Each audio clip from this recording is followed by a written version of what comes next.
Abramos, hermanos, la palabra del Señor en la carta a los Romanos. Nos encontramos en el capítulo número 2. Este día seguimos adelante con el estudio que estamos desarrollando en la carta a los Romanos.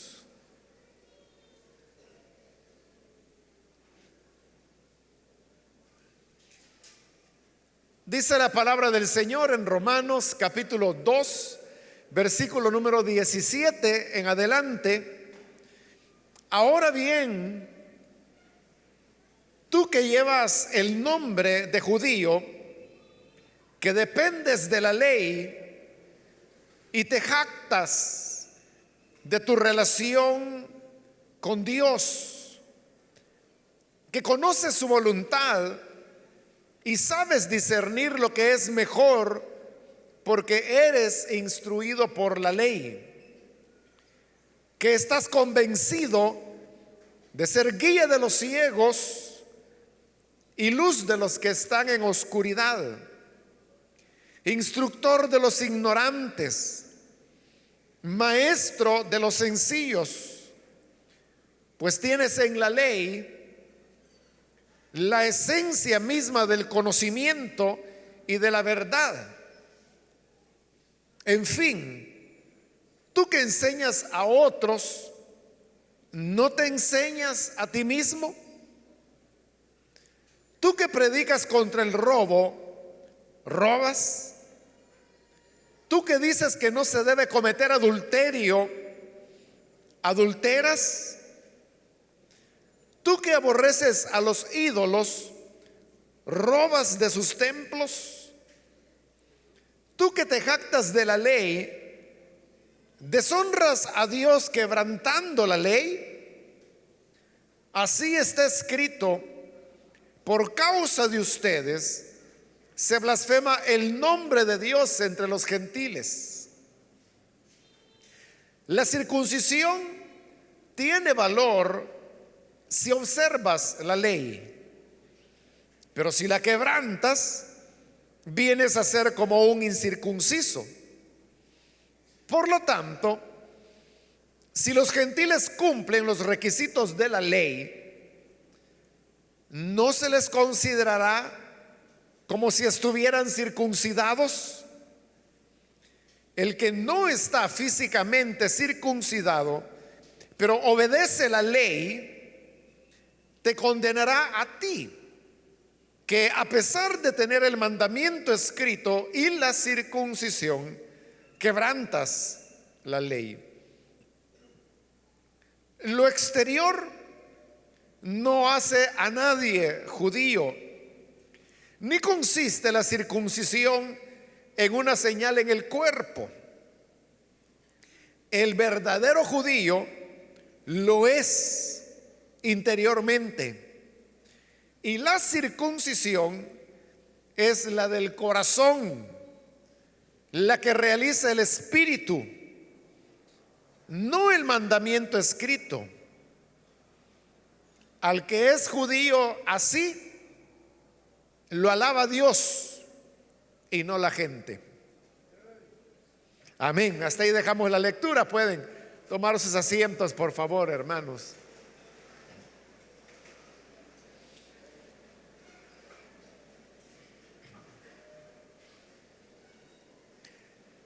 Continuamos, como dije, hermanos, este día el estudio en esta carta a los Romanos. Estamos todavía en la primera parte, en la cual el apóstol está desarrollando el tema que el hombre es culpable. Y cuando digo el hombre, me estoy refiriendo a toda la raza humana, de tal manera que en esto no hay excepción.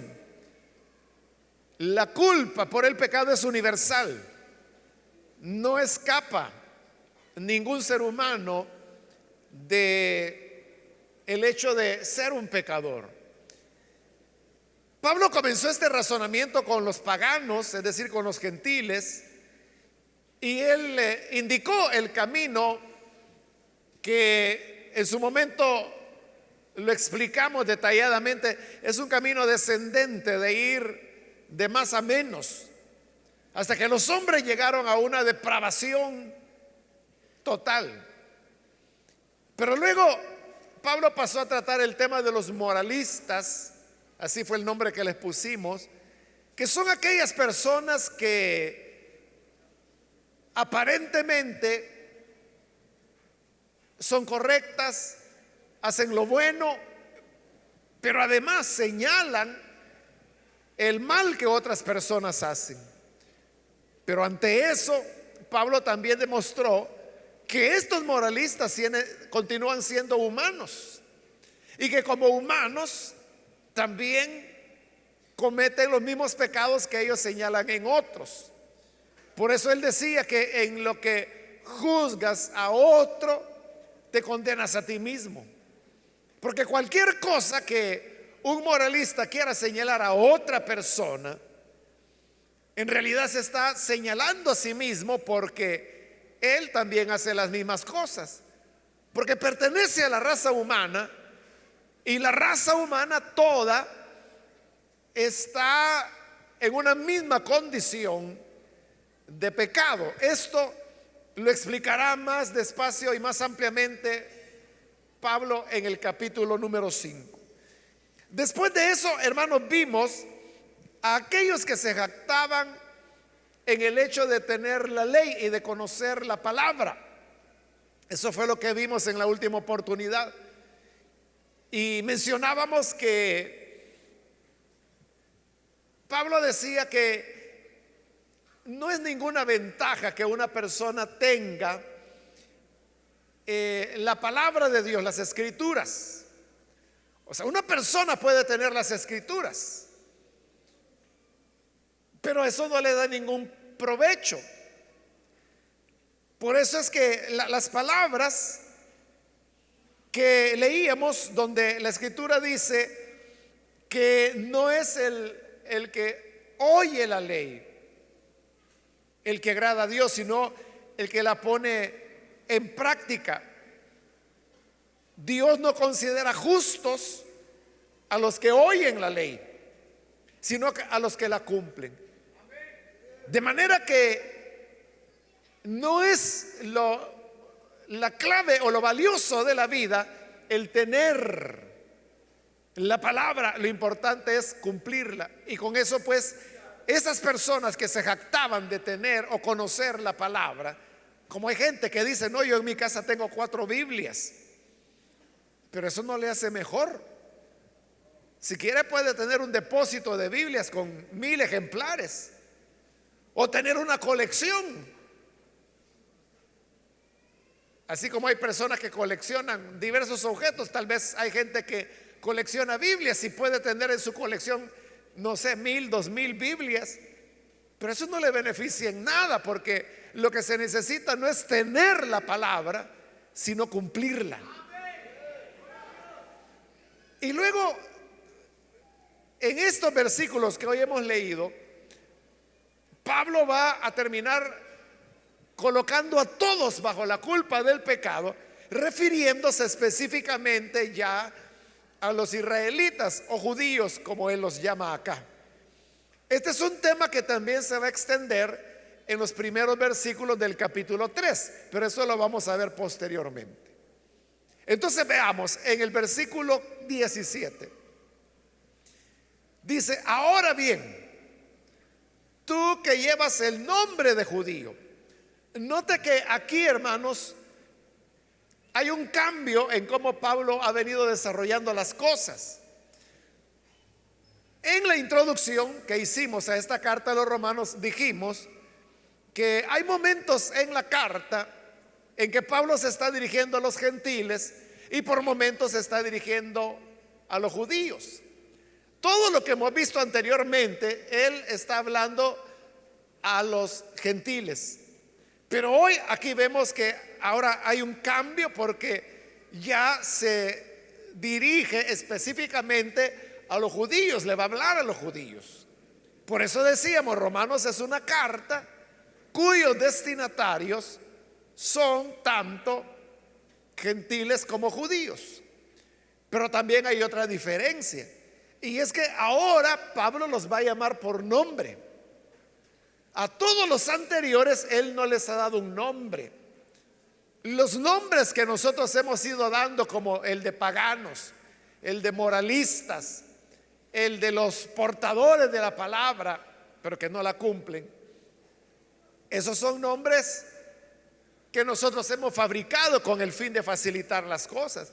Pero él nunca dijo: a los paganos les ocurre esto, o a los moralistas les ocurre esto otro.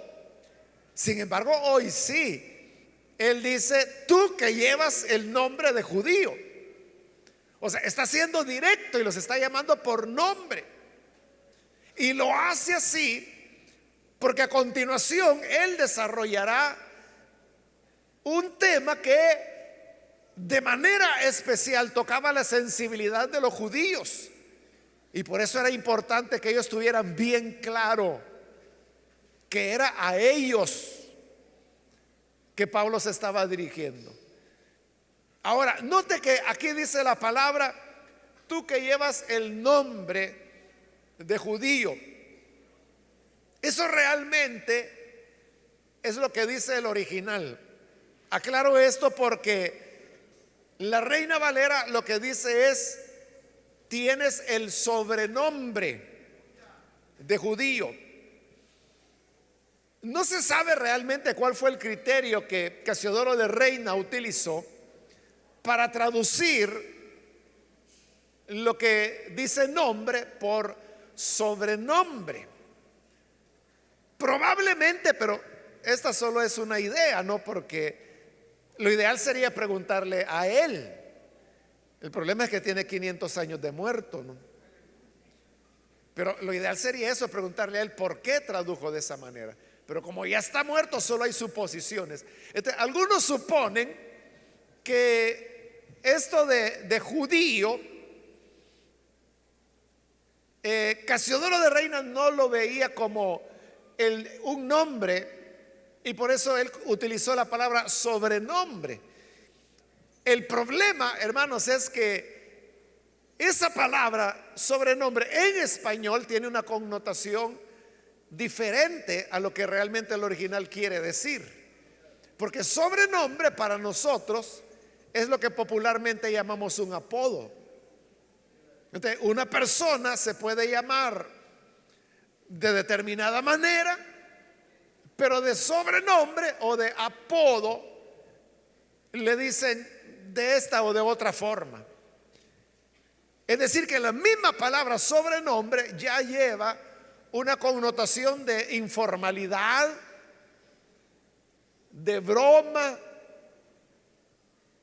Y eso es lo más delicado, que un sobrenombre realmente no es la verdadera identidad de la persona.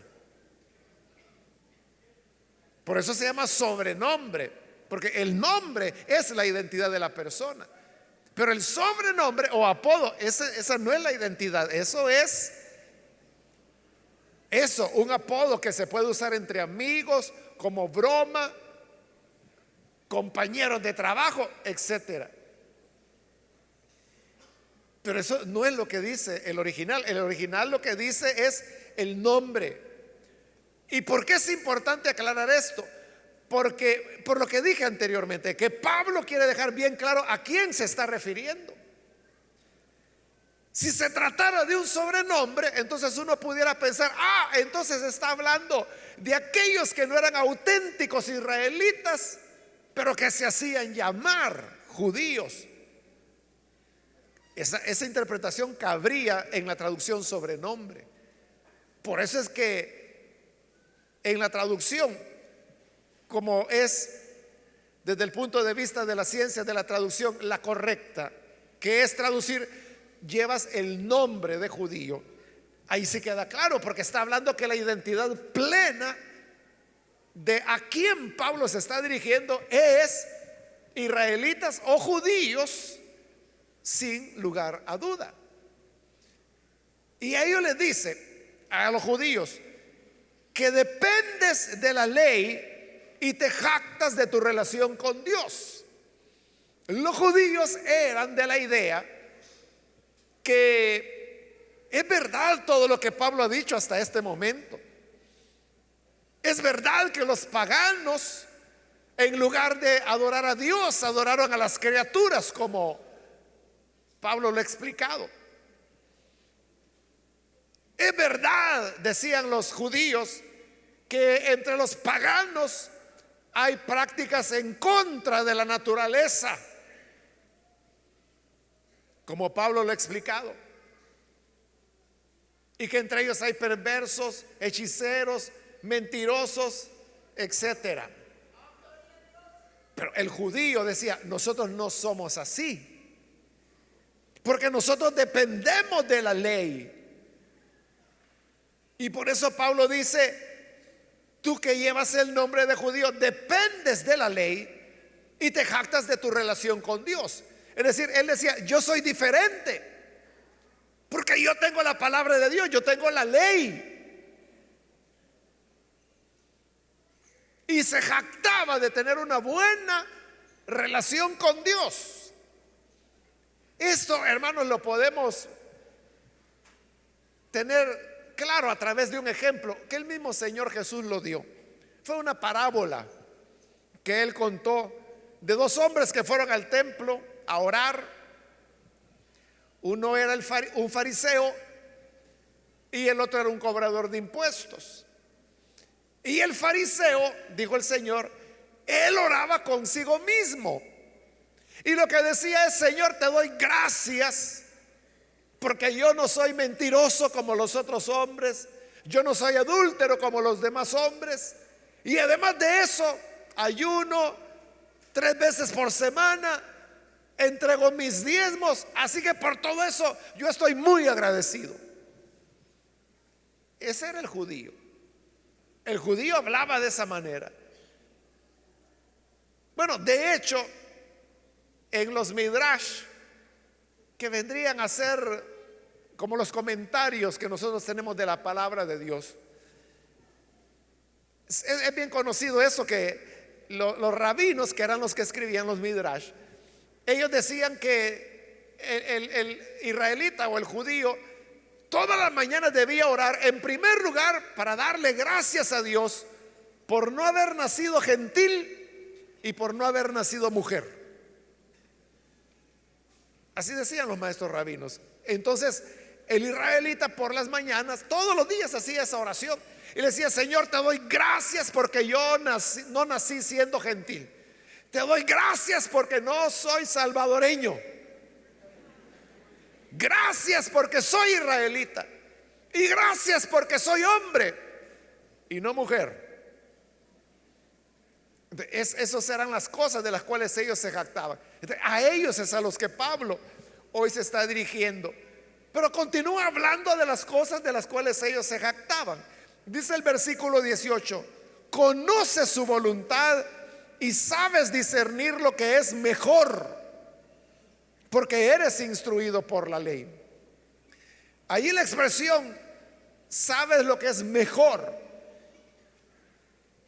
en el original lo que dice es: sabes lo que tiene más valor.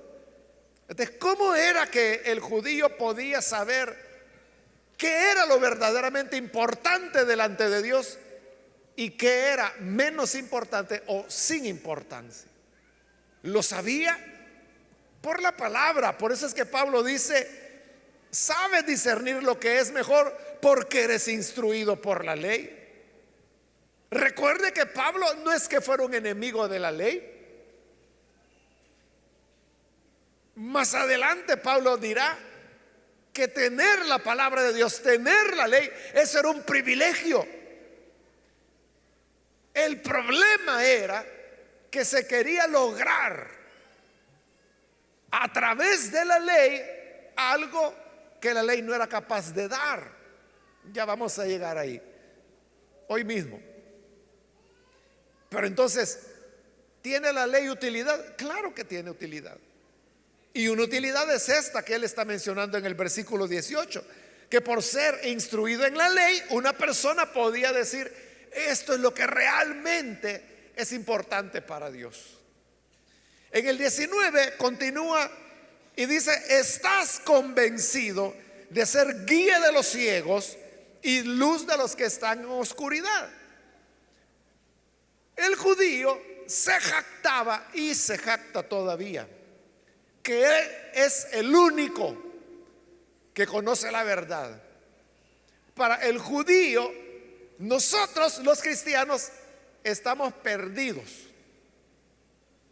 porque somos seguidores de un falso profeta que se llamó Jesús.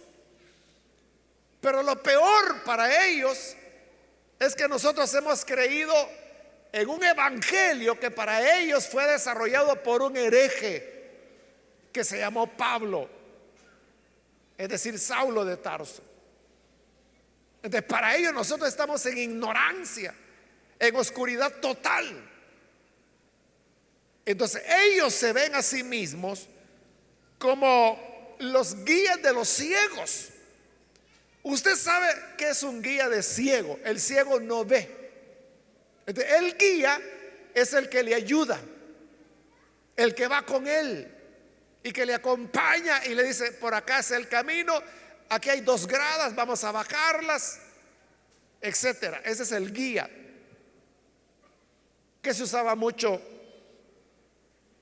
bueno, algunos lo usan todavía, pero más que todo se usaba en el pasado. Hoy un ciego puede llegar a ser bastante independiente, puede caminar por las calles, conocer la nomenclatura, conocer las rutas de buses, puede leer y escribir en braille, puede incluso estudiar, graduarse y ejercer una profesión. Las cosas han cambiado. Pero la idea que Pablo está dando es que el judío se veía a sí mismo como: yo sí veo, los demás son los que no ven. Y dice: luz de los que están en oscuridad. Es decir, los judíos, en el plan de Dios, ellos deberían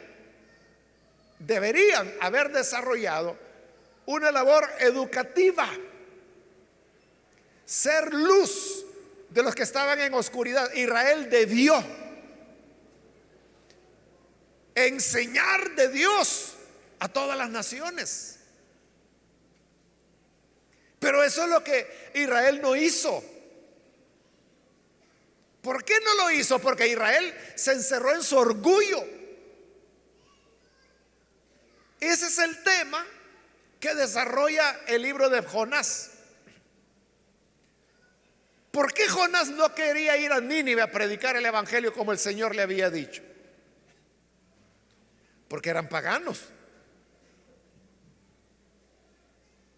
Jonás pensaba que el evangelio era, no el evangelio, sino que la ley o el conocimiento de Dios era exclusivo del pueblo de Dios, nada más y nadie más. Y también lo encontramos, hermanos, cuando Pablo va a visitar Atenas, que Pablo no tenía intenciones de predicar ahí. Pero la cosa es que Pablo se va caminando por las calles de la ciudad y encuentra que eso estaba infestado de ídolos, que en las calles habían altares por todos lados y que había el dios de esto, la diosa de no sé qué, el semidios, había de todo. Y hasta encontró un altar que decía: al Dios no conocido. Es decir, la ciudad estaba infestada de idolatría. Pero ¿qué dice la palabra? Que Pablo iba a la sinagoga a enseñar. Es decir, que había una sinagoga en Atenas. Es decir, allí vivían judíos. Por siglos habían vivido en Atenas y tenían una sinagoga, pero jamás habían sido lo que ellos se jactaban: ser luz para los que están en oscuridad. Atenas estaba en la oscuridad de la idolatría, pero nunca habían dicho una palabra. Nunca habían compartido acerca de que hay un solo Dios. Y Pablo, hermano, recién está llegando a Atenas cuando él sale a las calles y comienza a decirle a las personas: acerca del único Dios verdadero. Y lo escucharon las autoridades. Y en Atenas no se podía enseñar si el Areópago, que era el consejo de los sabios de Atenas, no aprobaba. Entonces le dijeron: oiga, hemos oído, don Pablo, que usted anda enseñando y quisiéramos saber qué es lo que enseña. Venga al Areópago. Y Pablo va, digo: qué gran oportunidad, que aquellos que son los sabios les voy a poder presentar el evangelio. Y lo hace. ¿Y qué es lo que Pablo les dice? Caminé por sus calles, vi que tienen 1,000,000 de dioses, pero hay un altar que decía el Dios no conocido. Ese Dios que ustedes mismos dicen que no conocen, ese es el que yo les vengo a presentar. Y este es el creador de los cielos y de la tierra. Y luego termina diciéndoles que no hay imagen que lo pueda representar a él. Pero va más allá y dice: este Dios envió a su Hijo, que es el Salvador, el cual fue muerto pero luego resucitó. Y dice que hasta ahí lo oyeron. Que cuando Pablo habló de resurrección, no, dijeron: este es chiflado. Nosotros creíamos que era un maestro que había venido a enseñar, pero no, es faltito el pobre. Y lo dejaron y se fueron. Ya ni caso le hicieron. Pero note, Pablo en el primer momento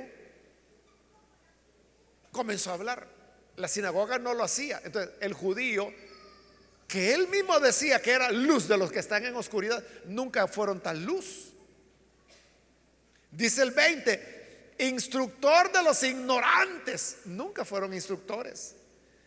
Maestro de los sencillos, pues tienes en la ley la esencia misma del conocimiento y de la verdad. Es lo que le digo: Pablo no era enemigo de la ley. Él está diciendo que en la ley está la esencia misma del conocimiento y de la verdad. ¿Qué es lo que Pablo decía de la ley? Es conocimiento, es la esencia misma del conocimiento, es la verdad. Eso es la ley para Pablo. El problema es ¿qué esperamos nosotros de la ley? Que ya lo vamos a ver. Entonces, como ellos tenían la esencia de la verdad, perdón, la esencia del conocimiento y la verdad, entonces eres instructor de los ignorantes, maestro de los sencillos. La Reina Valera traduce maestro de niños, pero igual es una traducción no adecuada, porque realmente lo que el original dice es lo que la NBI traduce. Habla de personas sencillas. Casero de Reina lo que hizo fue como, bueno, así como es como ser como un niño, dijo él, que el niño es sencillo, entonces tradujo un niño. Pero las personas pudieran entender que entonces los judíos lo que hacían era dedicarse a enseñar a niños. Y no, la idea es esta: maestro de sencillos. Es decir, ellos se veían como maestros frente a gente ignorante, sencilla, que no sabía nada. Así se veían ellos. Pero como hemos dicho, es una función que nunca desarrollaron, aunque ellos se veían así. Versículo 21: en fin. Y ahora viene el desafío de Pablo. Y aquí vienen las preguntas. En fin, tú que enseñas a otros, ¿no te enseñas a ti mismo?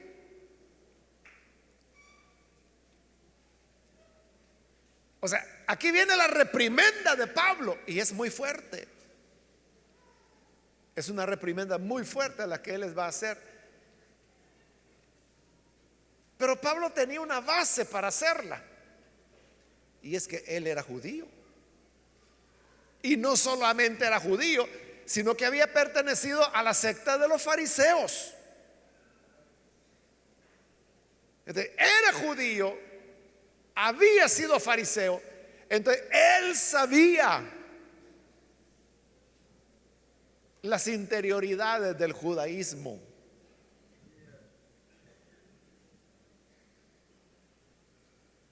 Ahí hay un dicho que dice que en todo lugar se cuecen habas, dice. Pero solo la gente que está en cada lugar sabe cuáles son las cueces que se cocen, ¿no? O las habas que se cocen sería. Entonces, Pablo sabía cuáles eran los fallos del judaísmo, pero con ese conocimiento. Recuerde, Pablo educado bajo el más grande maestro que en la época hubo, Gamaliel.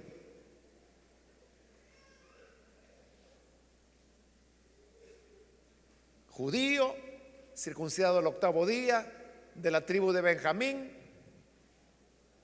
fariseo, y conforme al celo superaba a todos, dice Pablo, porque fui perseguidor de la iglesia. Los otros ni a eso llegaron. Pero con todo ese conocimiento que Pablo tenía del judaísmo, es que hoy les puede decir: ¿y tú que enseñas a otros, no te enseñas a ti mismo? Y los judíos, ¿qué? Eso podrían decir los judíos, ¿no? ¿Qué? ¿Cómo es eso de que yo que enseño no me enseño a mí mismo? Sí, sí, dice Pablo. Porque tú que predicas contra el robo, ¿robas? Tú que predicas contra el robo, ¿robas? O sea, que sí lo hacían los judíos. Si es una de los 10 mandamientos o 10 palabras, ¿no? No robarás. Y esas palabras se leían en la sinagoga con mucha frecuencia. Y los rabinos y los judíos estaban entendidos que no había que robar. Entonces los judíos no robaban. Claro que sí robaban. Eran ladrones. Por eso Pablo le dice: tú enseñas que no hay que robar y robas. Y si nosotros nos preguntamos, ¿cómo sabía Pablo que robaban? Es que de allí venía él. Hace años, hermanos, décadas en realidad, bueno, a la iglesia llegó un hermano, se convirtió, oramos por él, se bautizó en agua, y ya andando él en el camino del Señor, pues él me tomó cierto aprecio y platicaba con alguna frecuencia conmigo. Y entonces él me contó de que él había sido testigo de Jehová en su vida anterior, antes de convertirse al evangelio. Y un día, bueno, ella estaba en la iglesia y todo, ¿no? Ya tenía su par de años de ser creyente.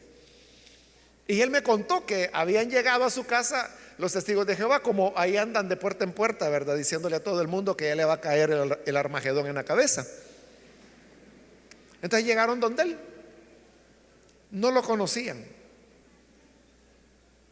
O sea, ellos no sabían que este hombre, que hoy era cristiano, ¿verdad?, había sido testigo de Jehová. Entonces él los oyó y le dijeron: mire, ya viene el Armagedón y se lo va a llevar el diablo, y aquí está la atalaya, el despertar, cómpremela. Entonces él, haciéndose, les dijo: mire, le dice, entonces los testigos de Jehová son los que se van a salvar. Sí, nosotros somos los verdaderos testigos del Señor y los que vamos a estar en el reino. Mire, le dice, y los testigos de Jehová se pueden emborrachar. No, no nos emborrachamos. Es que fíjese que yo conozco a fulano, y le dio el nombre de uno de los ancianos de los testigos de Jehová. Él es bolo, fíjese. Y ellos se asustaron. ¿Y usted lo conoce? Sí, es que es mi vecino. Y él se emborracha. Por eso le pregunto que si los testigos de Jehová pueden tomar. Y ellos quedaron así todos. Y mire, le dice, y los testigos de Jehová pueden tener otra mujer aparte de la esposa. No, le dice, esto sería adulterio.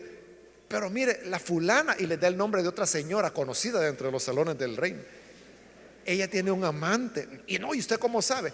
Yo lo conozco, es el señor de la ferretería de ella. Ese es el amante de ella. Total que les empezó mire, se fueron mejor. O sea, pero ¿cómo logró él hacer eso? Él venía de ahí. Él había estado ahí. O sea, todo lo que él estaba diciendo no era inventado, era cierto. Él sabía que ya habían mentirosos, ladrones, bolos, borrachos, adúlteros, adúlteras. Entonces lo que él hizo fue hablar lo que sabía y con nombres. Con nombres, porque él lo sabía, porque estuvo no sé cuántos años en los testigos de Jehová. Eso es lo que Pablo está haciendo ahora. Tú que enseñas que no hay que robar, robas. Y si no, no, nosotros no robamos. ¿Cómo que no? Va a decir Pablo. No me vengan con cuentos. Yo sé esto. Es que Pablo había estado en la intimidad. Él sabía, él venía de adentro del judaísmo.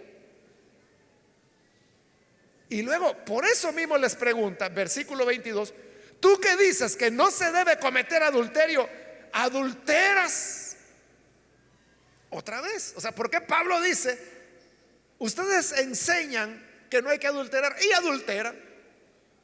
Y si uno pregunta, y bueno, ¿y cómo sabes tú? ¿O por qué afirmas? Pablo conocía, quién sabe, hermano, cuántos casos, ¿no? Luego le dice, tú que aborreces, estamos en versículo 22, tú que aborreces a los ídolos, robas de sus templos. Primero una palabrita ahí sobre la traducción, porque usted sabe que la Reina Valera traduce de sacrilegio. Dice, tú que abominas de los ídolos, cometes sacrilegio. ¿Pero qué es sacrilegio? Sacrilegio es irrespetar algo que es sagrado. Ese sería un sacrilegio. Pero el original lo que dice es saquear templos. Por eso es que la NBI traduce, tú que aborreces de los ídolos, robas de sus templos. Porque el original dice saquear templos. Entonces, ¿a qué se refiere? Lo que pasa es que Casiodoro Reina no entendió por qué en el original dice, tú que aborreces los ídolos, saqueas templos. No entendió, entonces él puso mejor, comete sacrilegio. Pero hoy se sabe, lo que ocurría era esto, que en esa época como ahora, los idólatras hacían imágenes que podían ser de oro, podían ser de plata, podían ser de bronce. Pero estos son objetos que tienen valor. Estoy hablando valor económico, ¿no? Si usted tiene una imagen, un ídolo de oro, póngale que pesa 2 libras para ponerlo bofito. ¿Cuánto dinero no son 2 libras de oro?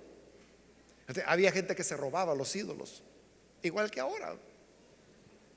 Entonces, los agarraban.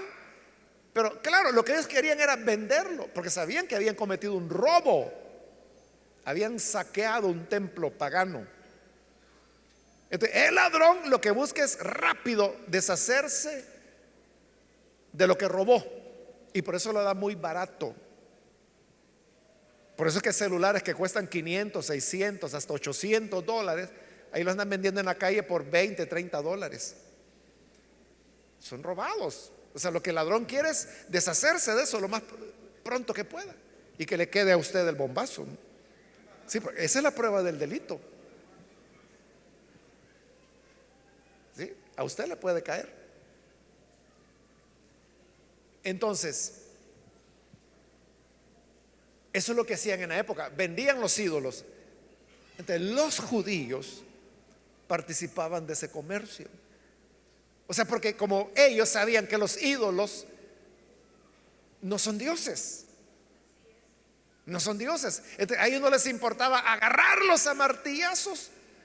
Un pagano nunca iba a hacer eso. ¿Cómo iba a agarrar a martillazo a algo que ellos creían que era Dios? Pero el judío, como sabía que era ídolo y que eso no era nada y que no existían, porque solo hay un único Dios verdadero, le agarraban a martillazos y ya vendían por libra el oro, la plata, el bronce, lo que fuera. Entonces ganaban dinero, pero de objetos que eran robados. Podían ser muy paganos, pero era robo. A eso es a lo que Pablo se refiere cuando dice, tú que aborreces a los ídolos. Dices que aborreces a los ídolos, pero roban los templos. Cuando es de dinerito, ahí ya no lo aborreces, ahí ya te gustan los ídolos. Versículo 23. Tú que te jactas de la ley, deshonras a Dios quebrantando la ley. O sea, eso era lo peor de todo ya. Se jactaba de la ley. Yo conozco la palabra. Nosotros somos el pueblo del libro sagrado. Nosotros somos el único pueblo que el Señor amó. Y así dice el profeta Oseas.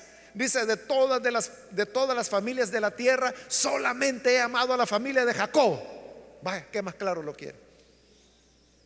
Ahí dice, de todas las naciones de la tierra, solo he amado a una, Israel, punto. Claro, en el Antiguo Testamento. En el Nuevo Testamento ya dice, de tal manera amó Dios al mundo. Amó a todas las naciones ya. Entonces la jactancia de ellos era que tenían la ley. Entonces dice Pablo, tú que te jactas de la ley, ¿cómo es que la quebrantas? ¿Cómo es que la quebrantas? Y no le podían decir que no, porque de ahí venía él. Ahora viene una pregunta importante. Si ellos conocían la ley, y si Pablo ha dicho que es la esencia del conocimiento, que es la verdad, ha dicho que la ley es luz, ha dicho que la ley instruye, entonces, ¿cómo es que no enderezó a Israel? Que por siglos, bueno, milenios realmente, tuvieron y siguen teniendo la ley. ¿Por qué? Si la ley dice no robarás, ellos seguían robando. ¿Por qué? Si la ley dice no adulterarás, ellos seguían adulterando. La respuesta es porque la ley, como más adelante lo va a explicar Pablo, solo tenía un propósito. Y el propósito era mostrar el pecado del hombre. ¿Cómo podemos saber nosotros que somos pecadores? Sabiendo que es pecado y que no es pecado. Y cuando la ley dice pecar es tener dioses ajenos, rendir culto a imágenes, es mentir, robar, deshonrar a los padres, adulterar, matar, codiciar, todo eso es pecado. El hombre se da cuenta de que es pecado, pero sigue pecando. Porque la ley solamente pone la exigencia, pero no le da a la persona la capacidad, el poder para cumplir esa exigencia. Y por eso es que Pablo le llama el ministerio de muerte en 2 de Corintios. Y por eso es que él dice la letra mata, y se está refiriendo a la ley. ¿Por qué la ley mata? Porque la ley dice no codiciarás. Y el hombre lee y dice, entonces no hay que codiciar, pero sigue codiciando. Entonces, ¿qué hace? Condenarlo. Lo mató la ley. Entonces, la ley es buena, es la esencia del conocimiento, es la verdad, pero no es un instrumento que nos va a ayudar en nuestra perdición. El propósito de la ley es solamente mostrarnos que somos unos perdidos. Eso es todo. Y claramente lo dice Pablo en su carta a los Gálatas. Él dice, la ley fue nuestro ayo para llevarnos a Cristo. El ayo era el esclavo que se encargaba de cuidar al niño cuando iba a la escuela.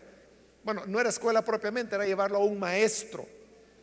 Entonces, el ayo era el criado que tomaba al niño del patrón, lo llevaba por la calle y se lo entregaba al maestro y le decía, aquí le traigo el niño para que lo instruya, ahí vengo dentro de 2 horas a recoger.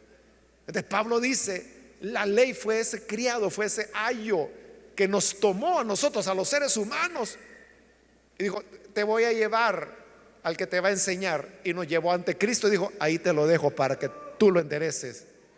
Y Jesús sí lo hace. Amén. Entonces, La ley no es el maestro, la ley no es el camino, la ley no es la ruta de salvación, es solo el instrumento que nos convence de pecado y que necesitamos un Salvador. Y que ese Salvador es el Hijo de Dios. Entonces, ¿qué es lo que Pablo está demostrando acá? Que la ley de la cual se jactaban los judíos y que les hacía sentirse guías de ciegos, instructores de sencillos, luz de la oscuridad, resulta que ni a ellos les había servido, porque continuaban siendo ladrones, adúlteros, saqueadores de templos, quebrantaba la ley. Y para rematar y para que más les duela, en el versículo 24 cita al profeta Isaías, cuando dice el profeta: por causa de ustedes se blasfema el nombre de Dios entre los gentiles.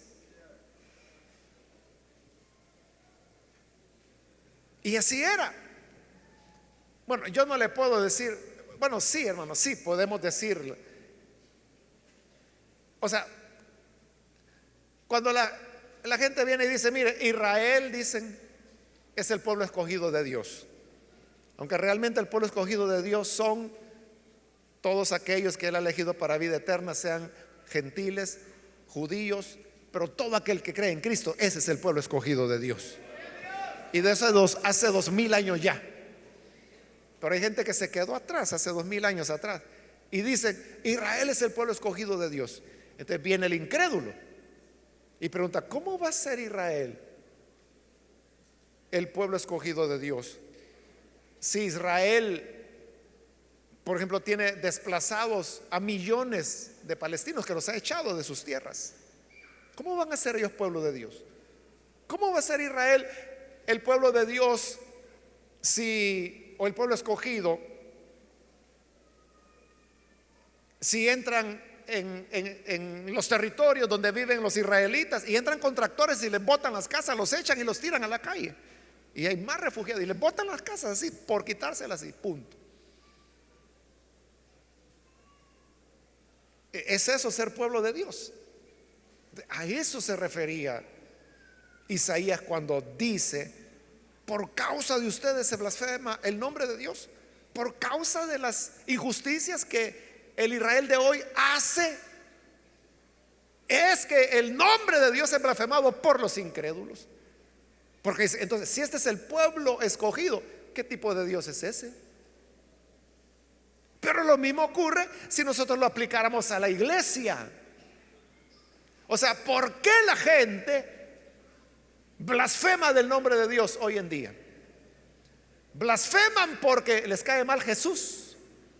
Blasfeman porque han encontrado algo que no les parece en la conducta de Jesús. Blasfeman el nombre de Dios porque creen que en la Biblia hay una camándula de mentiras.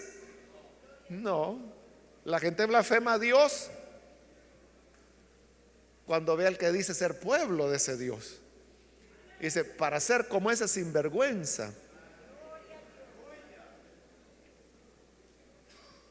Como un hermano que enfermó y estaba en el hospital y estaba en uno de los pisos de arriba, pero ya estaba recuperándose, ya se levantaba. Entonces en la cama hay como 6 pacientes, ¿no?, en el mismo cuartito, y uno estaba así viendo por la ventana hacia abajo. Y este hermano que estaba hospitalizado estaba evangelizando a los pacientes, ¿no? Y este hombre estaba viendo por la ventana y le dijo, mire, le dice, no, si a mí me gusta el evangelio, pero mire, para ser así como esa vieja chambrosa que vaya abajo, no, le dice. Y entonces el hermano que estaba ahí salió a ver por la ventana, y cuando sale por la ventana era una hermana que era diaconisa de la iglesia.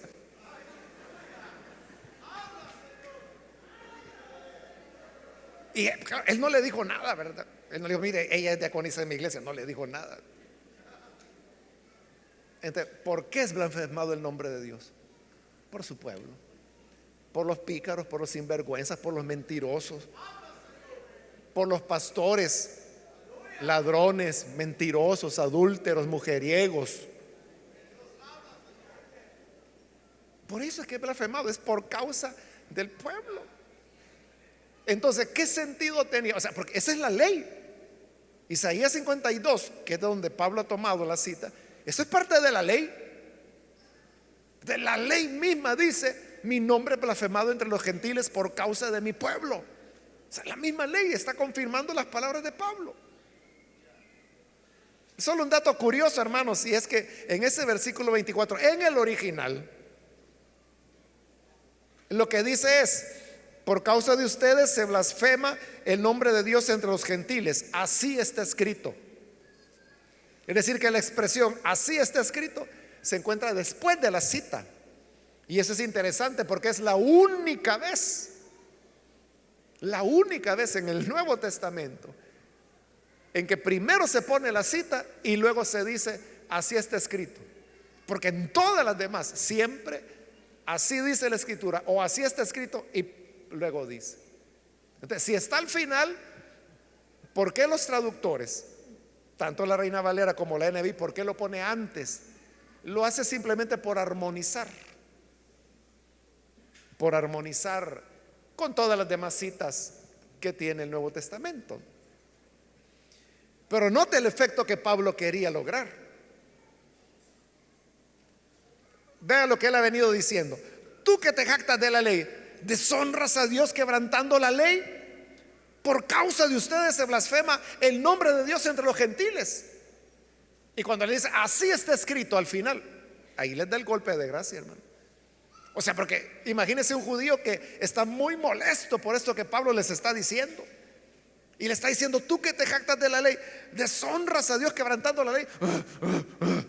Y sigue Pablo: por causa de ustedes se blasfema el nombre de Dios. ¿Cómo que por causa de eso? Así está escrito.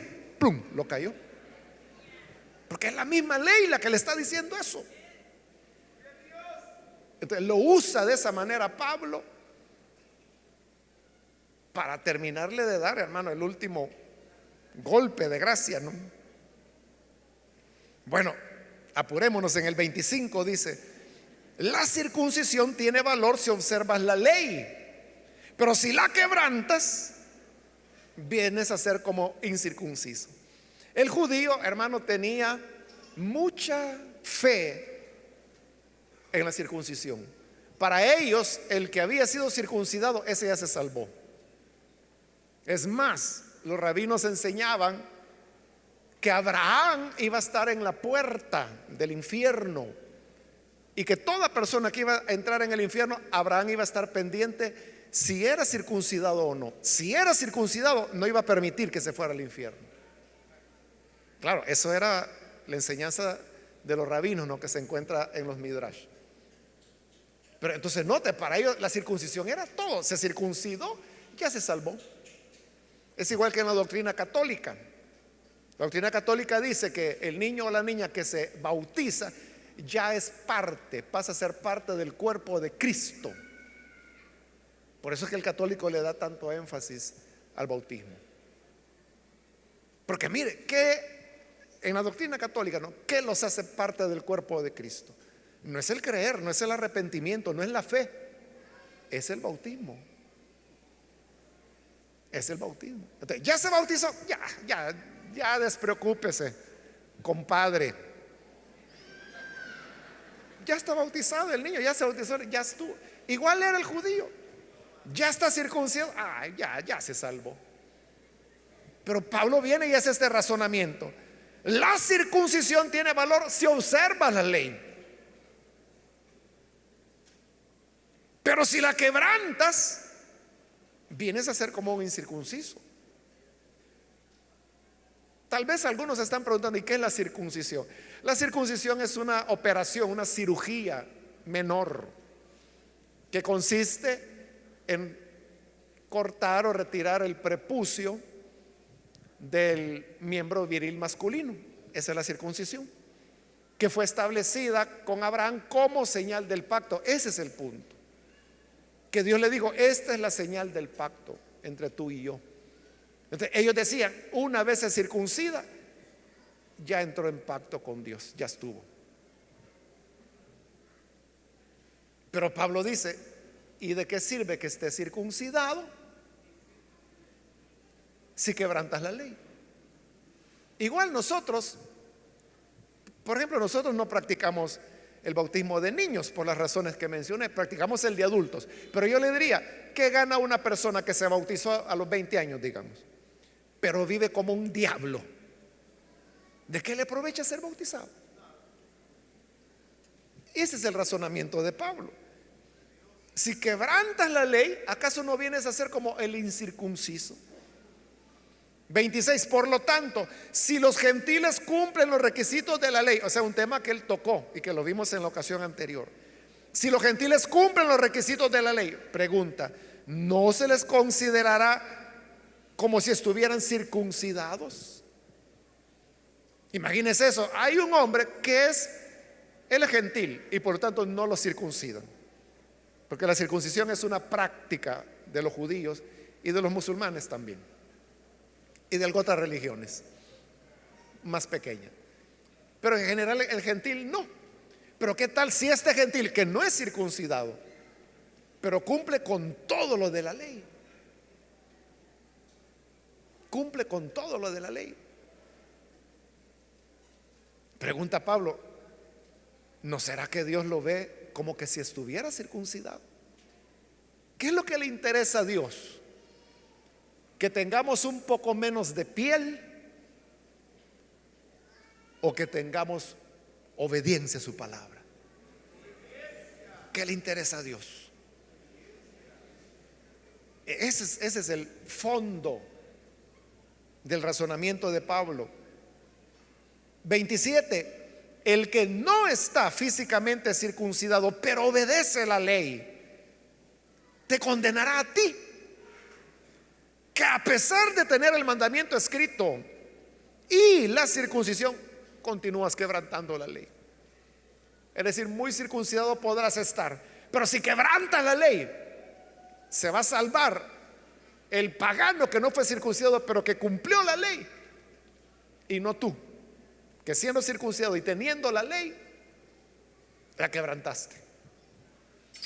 Versículo 28, ya terminando, dice, lo exterior no hace a nadie judío, ni consiste la circuncisión en una señal del cuerpo.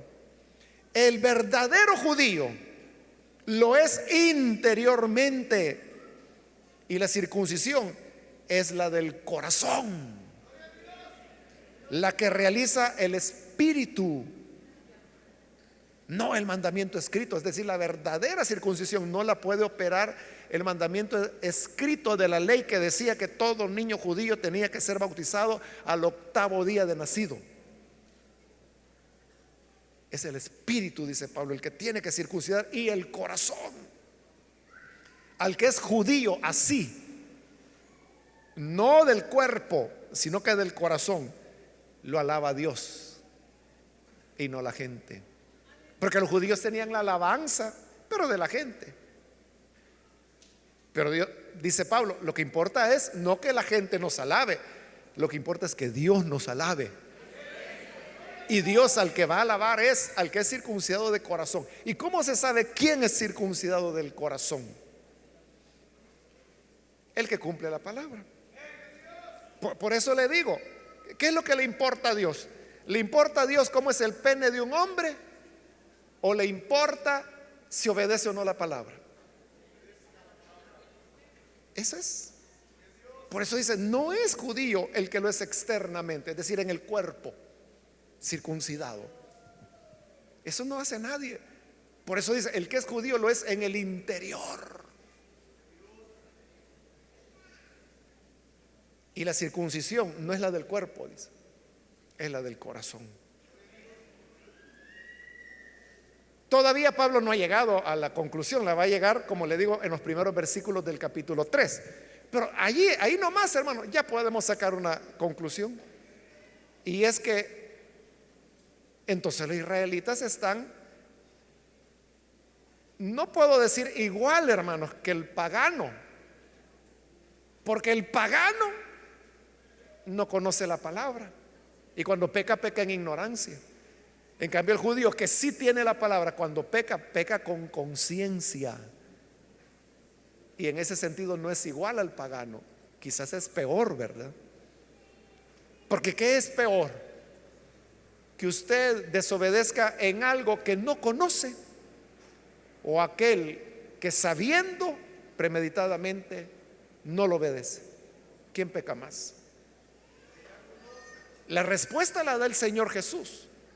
En el Evangelio de Lucas, Él dijo: aquel que sin conocer la voluntad del Señor no la hizo, será azotado poco. Pero aquel que conociendo la voluntad del Señor no la hizo, ese será azotado mucho. Entonces resulta que el judío queda más condenado que el gentil. Pero le digo, ahí solo estoy adelantando, porque la conclusión la vamos a ver en los primeros versículos del capítulo 3. Y luego, cuando ya Pablo ha demostrado que todos estamos condenados, nos va a presentar cuál es la respuesta de Dios, cuál es el camino de salvación, que es la justificación por fe en el Hijo de Dios.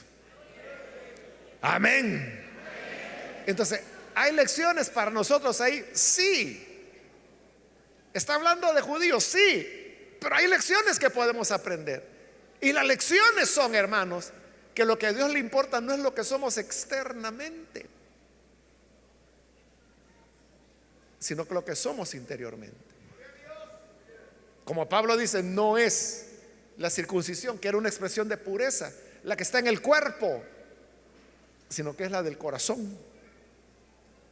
Entonces, de igual manera, ¿qué es nuestro cristianismo? Nuestro cristianismo es un cristianismo de apariencias, de exterioridades, de ropas, de cómo nos vestimos, de cómo nos peinamos. Ese es nuestro cristianismo. Eso no tiene valor delante de Dios. Lo que a Dios le importa es que seamos puros del corazón. Y Cristo puede limpiarnos y purificarnos en nuestro corazón. No hay otra manera. No hay otra manera. Vamos a orar, vamos a cerrar nuestros ojos. Señor, te damos las gracias porque tú eres grande en misericordia. Tú conoces nuestra ruina. Sabes que somos perdidos en el pecado y que en nosotros no hay nada bueno. Pero hoy, Señor, vienen estas personas aquí al frente para arrepentirse y entregar su vida a ti. Lo mismo aquellos que lo hacen a través de televisión, de radio, del internet. Ahí donde están, alcánzales para que puedan ser transformados, perdonados, limpiados, santificados, circuncidados en sus corazones. Ayúdanos, Padre, para que nuestra fe, nuestro cristianismo no sea el externo, el del cuerpo, sino el interno, el del corazón. Cambia, Señor, nuestro corazón de maldad por un corazón que te ame. Quita nuestro corazón de piedra y pon un corazón de carne, donde tu palabra pueda ser inscrita.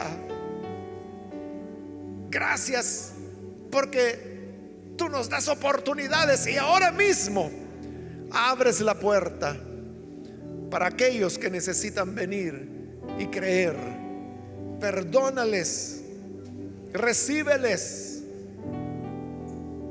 y que sean fieles desde hoy y para siempre. Por Jesucristo nuestro Salvador lo pedimos. Amén y amén.